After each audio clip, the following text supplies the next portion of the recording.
Hello, special greetings to you in any African local language you are familiar with. My name is Dr. Val-Addo, a practicing theologian dealing with insightful matters and issues of importance affecting the beloved continent, Africa. Once again, welcome to Insights with Dr. Val-Addo. Today's presentation is the 16th in a series. In the previous presentation, we covered 6 historic social systems for governance of the societies of the Guinea coast of Africa, south of the Sahara, namely 1. Organization, 2. Established institutions, 3. Administrations, 4. Morality, 5. Law and order, and 6. Safety. These social systems for governance dispute the derogatory statements of the European philosophers about Africa and Africans. The focus of today's presentation is safety, one of the systems. Why should Ghana and other African countries handle kidnapping as a matter of urgency? And it is so important for Ghanaians and all Africans to listen to the insights on this prevalent problem occurring in Nigeria and Ghana. And our approach is going to be comparing the historic and the modern safety situations in West Africa. We will look at, in history, how they kept the people safe and compare it to modern situations in Ghana and in Nigeria. And we will start with a brief history of kidnapping in the Gold Coast. In the future, we will study who and how slavery was introduced in the Guinea coast in greater detail.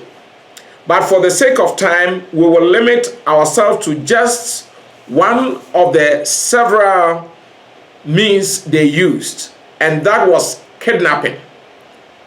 There was no kidnapping in the Guinea coast before the Europeans came there.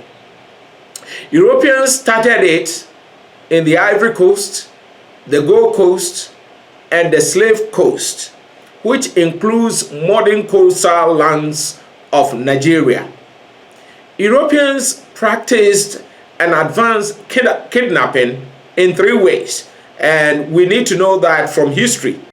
1. Luring the natives of the Guinea coast and capturing them. How did they lure them? Benizet, a European writer, states, and I quote him, quote, "As the Europeans have no settlement initially when they came to the Guinea coast, on this part of Guinea, the trade is carried on by signals from the ships, on the appearance of which the natives usually come on board in their canoes, bringing their gold dust, ivory, and other things, which has given opportunity for some villainous Europeans to carry them off with their effects, or to retain them on board till a ransom is paid. Since the European voyagers have carried away several of these people, their mistrust is so great that it is very difficult to prevail on them to come on board," unquote. So this is actually what happened.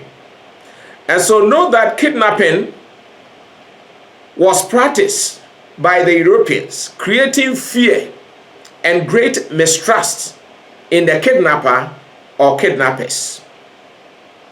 The other way they used was to capture people by brutal force. when the villainous Europeans saw the luring of the natives was no longer working, they developed another strategy to continue their kidnapping.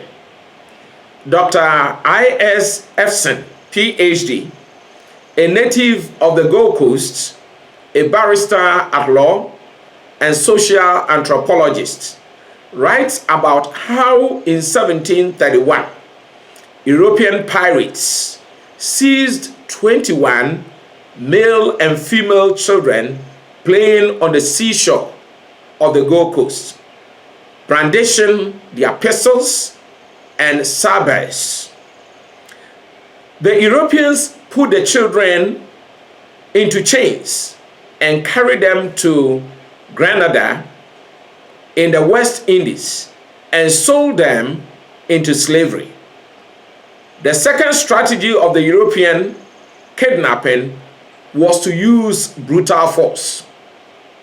Capturing people by brutal force is not something to be minimized or overlooked. It is an abuse and trampling of human rights. Let's look at the third means they use for kidnapping. They started with corruption of some African leaders. Now, as time progressed, Benizet states, and I quote, some of the Negro rulers corrupted by Europeans violently infringed the laws of Guinea, unquote. That means the Europeans tried to influence the leadership, the kings. And so Benizet proceeded to give an example of a king. And there are many kings whom the Europeans were able to influence to infringe upon the laws of the Guinea coast.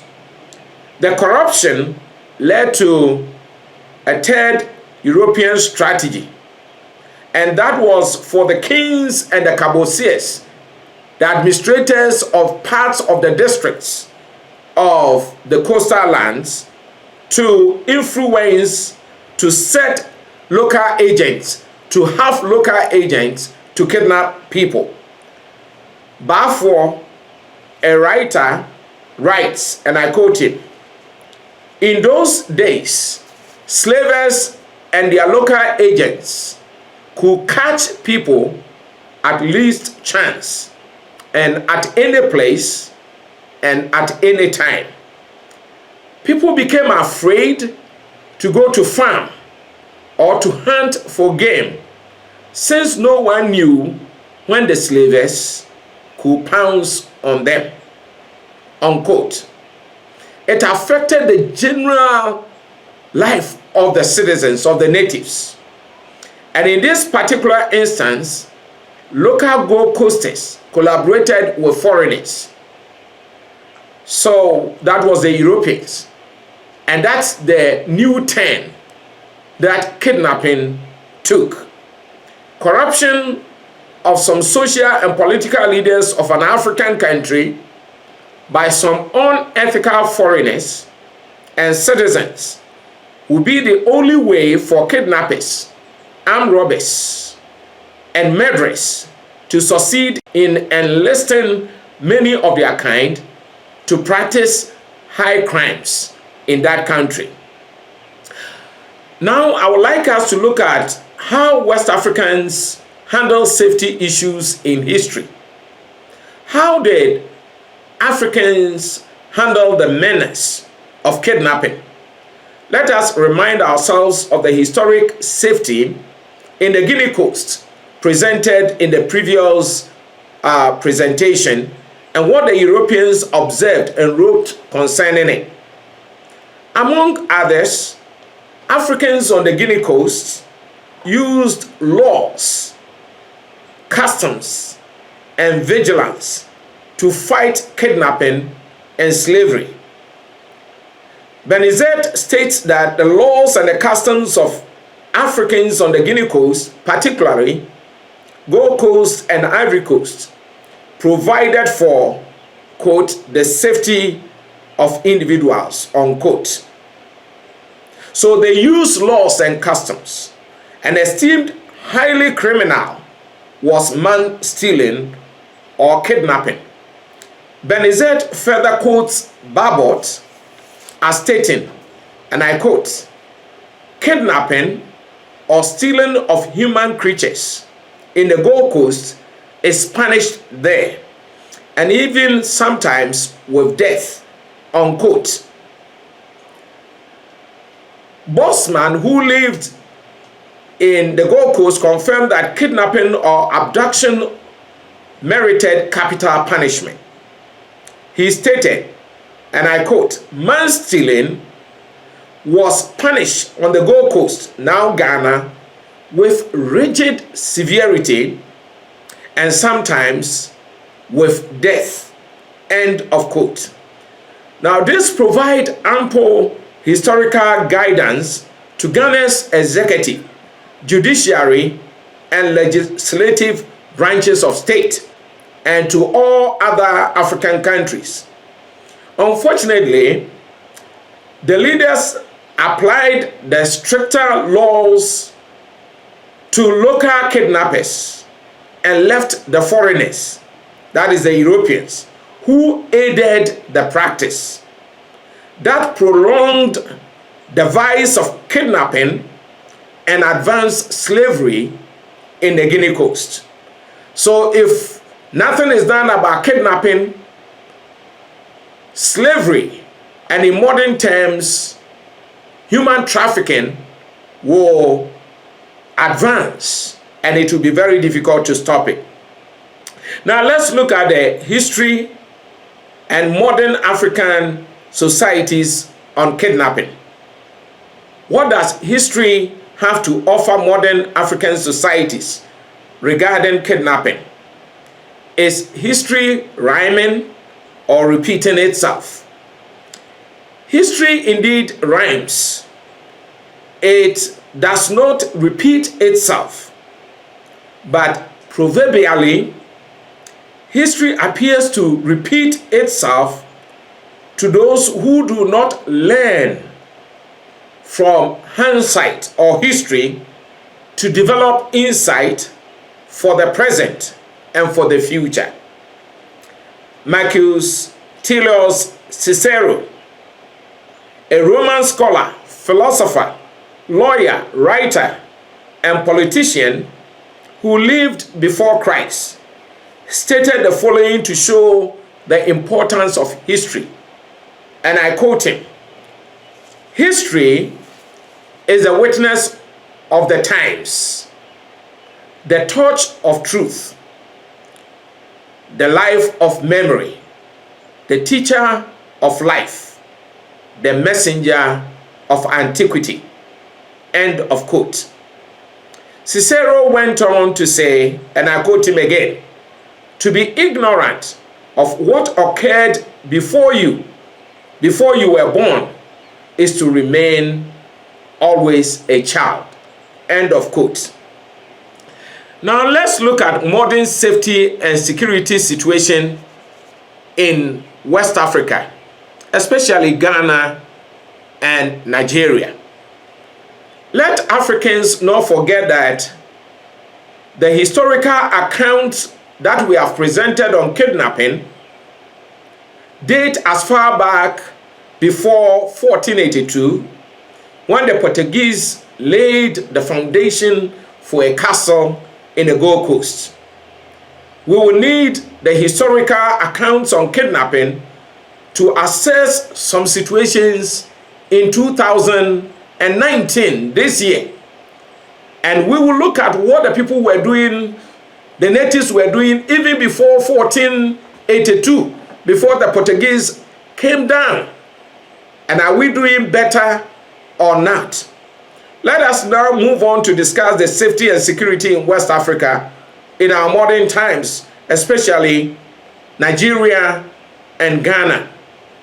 And I will focus on Nigeria and Ghana, the former Gold Coast, because they are two sister countries in West Africa, and that is where the issue is now becoming prevalent. Now, I have been associated with many good and respectable people of Nigeria back in Africa and in the US. I have a few of them as my friends. My good Nigerian friends and ministers know I am a person of integrity and plead with them to understand the need to fight against kidnapping or man-stealing for peace and social living. And so if I mention some Nigerians, they should not generalize it.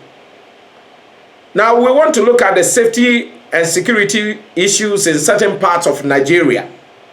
And I'm sorry to say some parts of Nigeria has had a bad record of kidnapping before the middle of the 1980s till date because of some few bad notes from some particular tribes or groups of people in Nigeria. Note that it is not all Nigerians, but some of them.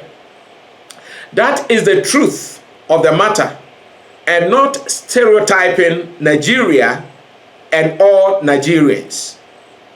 Before the middle of the 1980s, some armed Nigerian men will kidnap travelers, ask them to lie face down in the middle of the roads with guns and pistols drawn at them and either rob or kill them.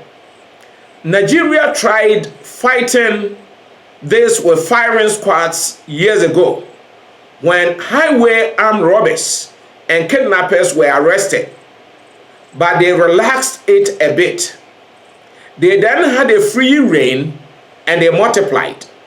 Later, the Boko Haram, a militant religious terrorist group in northern Nigeria, abducted several female high school students and became a threat to the residents on the border of Cameroon.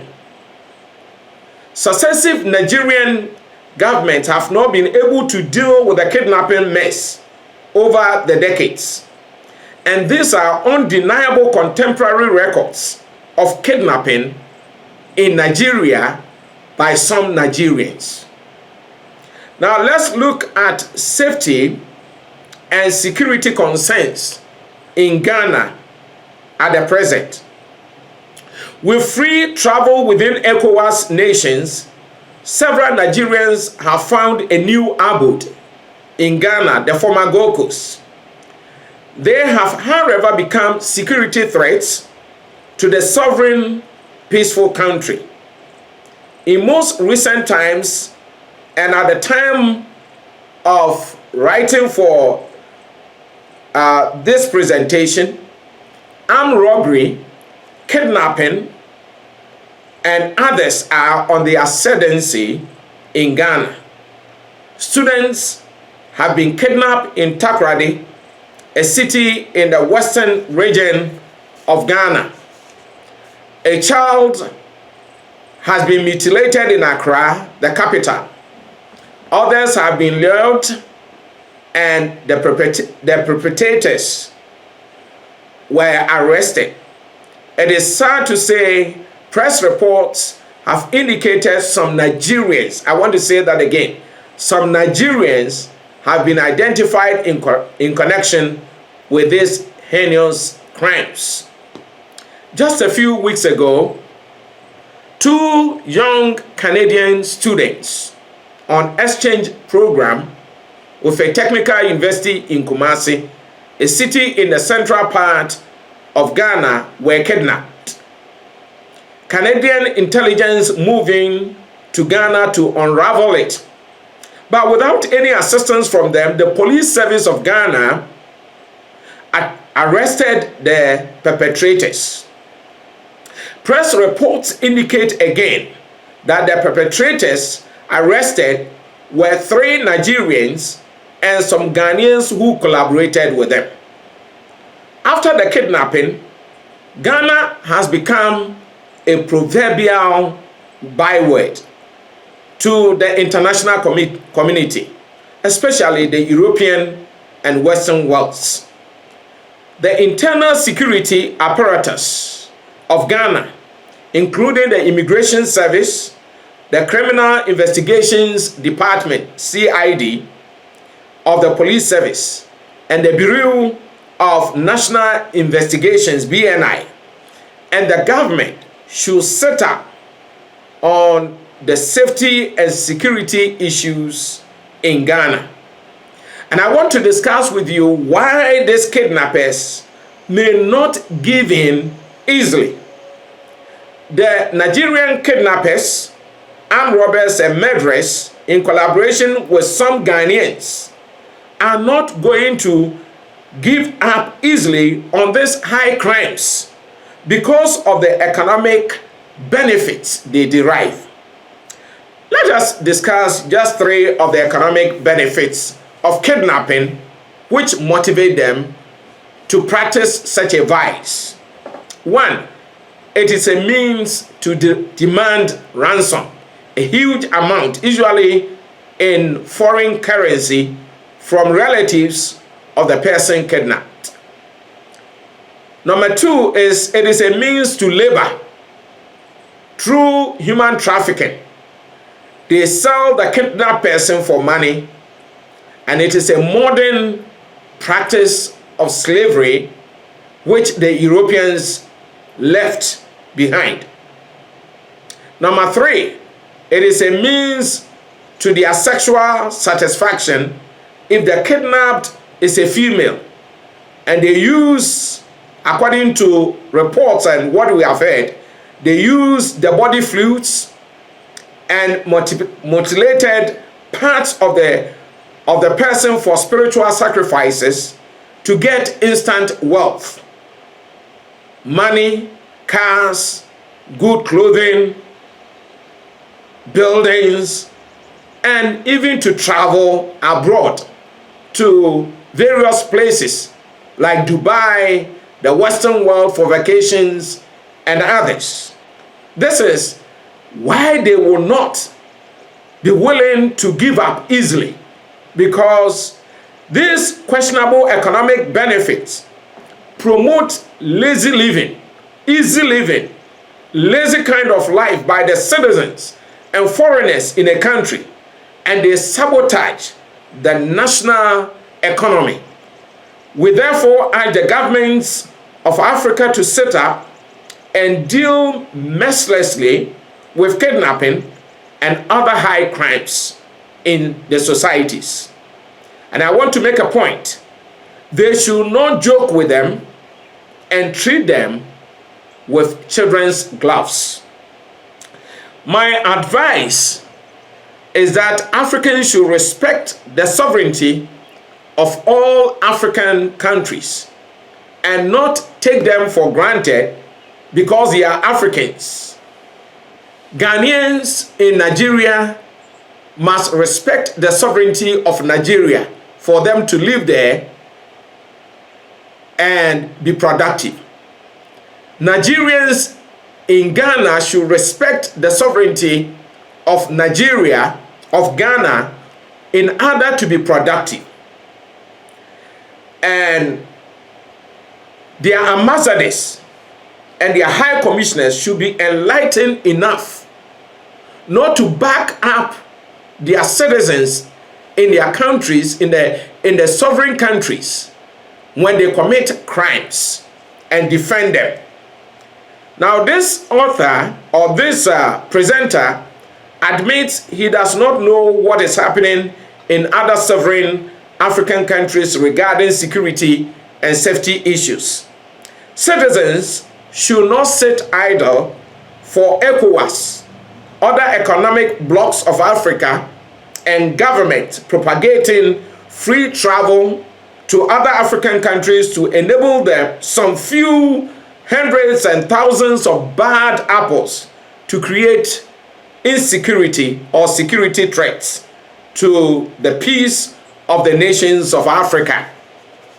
If sovereign Nigeria cannot get its acts together and solve its security problems, sovereign Ghana should not allow a spillover into the country. While trying to avoid stereotyping Nigeria, we must also not use diplomacy and become politically correct to cover up for bad nuts and criminals who may be Nigerians and Ghanaians involved in kidnapping, armed robberies, and murders. Though we now live in a global village and do not have to promote nativism and nationalism, we must also remember that the Creator determined the boundaries of people's habitations. If you read this in the Holy Writ, it's in Acts chapter 17, verse 26b. And the Creator determined the boundaries of people's habitation for a purpose, or for some purposes, which we will reserve for future deliberation. Each sovereign country of the world has citizens by birth. However, citizenship is also open to others through naturalization. In all countries around the globe, non-citizens of a country are regarded as foreigners or immigrants, but they and the citizens must always be law-abiding. Though Africans may travel within and across Africa, they must respect the laws of each sovereign country they go to and not have the audacity to break national laws. There should be no selectivity of justice. That is, there should be no selectivity in applying or executing the laws of a country to its citizens and foreigners or immigrants. Let some Ghanaian parliamentarians stop giving a wild definition on stereotyping when evidence clearly shows certain people are committing higher crimes like kidnapping, armed robbery, and think if the citizens speak out, it will lead to xenophobia, when they are called out by name and nationality. Stereotyping does not apply when there are established evidences for higher crime or crimes. We do not want to see foreigners from one African country corrupt the social and opinion leaders, the legislature, and the executive to give in to kidnapping by foreigners from another African country acting in collaboration with some citizens of another country. Let Ghana's Interior Minister, Minister of National Security, and all the security agencies remember the history of the Gold Coast before the Europeans came, that armed robbery, kidnapping, and man-stealing were punished, quote, with rigid severity and sometimes with death, end of quote. Let there be strict law enforcement. Let Parliament, the law-making body, and their committees give space to the executive branch of state to enforce the laws in the books, and the judiciary to try cases to avert kidnapping, murder, and armed robbery. It is the duty of the Interior Minister and his Ministry of Interior, the Attorney General and Minister of Justice and his ministry and department, and the judges and their courts to execute these laws, not the committees of Parliament, which has oversight after this had been implemented. Now, in every country or nation, the effective administration of that nation is based on the functioning of its established social systems. None of them must be broken. It must operate as a system, and then it functions only when institutions that are established under especially the executive are guided by history. Let us observe if the immigration services will provide patriotic services for their countries by securing the entry points into their countries with proper screening and proper compliance of immigration laws, or they will sell their countries to illicit foreigners. Citizens and civil societies should keep eyes on them. Ghana, the Black Star of Africa, should take another step in leading African countries to handle kidnapping as a matter of urgency, because it is against the general good nature, personality, and dignity of Africans, as discussed in previous presentations. Let all our public and civil servants, including politicians, learn from African history before the Europeans came and maintain a peaceful environment for the citizens and to attract foreign student exchange programs and foreign investors. Most of this information are in my book, The Rise of Africa and African Descent to Reign in Life, Volume 1, Redeeming Africa. And we must redeem Africa not only from Europeans and Arabs, but we must redeem Africa from Africans, from our kidnappers, from our murderers, and also from our social and political leaders who may be corrupted in a way. I intend launching this book very soon, and if you want a copy in advance, I want you to inbox me. Our next presentation will be the yardstick for measuring national development or progress in Africa. And if this presentation has opened your eyes and understanding, we want you to give us a thumb up. And please press the subscribe button to receive insights with Dr. Val-Addo and the notification bell to receive an alert when we present a new one. Click the share button or symbol to send it to friends, relatives, and others. And write a comment below if you have any. God bless.